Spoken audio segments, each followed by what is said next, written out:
Ya, misaotra anao. Ny zavatra tiako resahana am'zany momba ny ankizy natsoina, saika efa hita hoe matotra ny zavatra sy efa niaina an-tany zany de tonga eto de moramora kokoa zany nandray azy.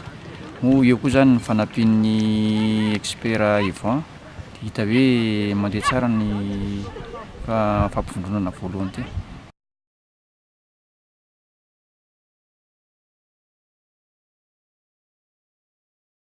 Fahitako azy zany no ila renao zany hitako hoe manana élément sy hoe afaka mety hanohitra antsika.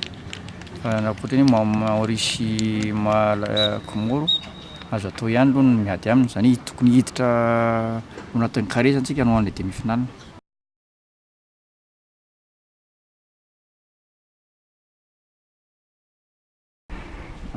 Ny tanjona aloha zany de no finaliste ary za mino fa raha ny qualité ny ankizy hitako eto tena tratra le tanjona hiditra am'zay finaliste zay.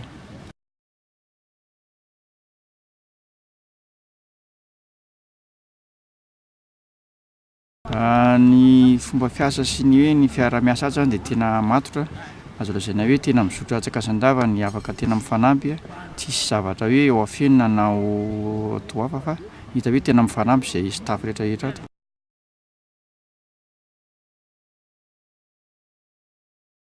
Ny hafatra kely ho an'ny fédération zany aloha ny fisaorana azy be da be aloha, nanaiky sy hoe nikarakara ny nasian'ny filmenay nandray anjara amin'ny jeux de Gilles, zany hoe tena sambany zany tamin'ity vao nisy an'izay, tia nisaorana be zareo no nikarakara sy nanao an'izay de ny toko zany hoe hiezaka tena hanao maximum, hiezaka hanao maximum ny ankizy sy ny mpitantana ahafahana maka médaille.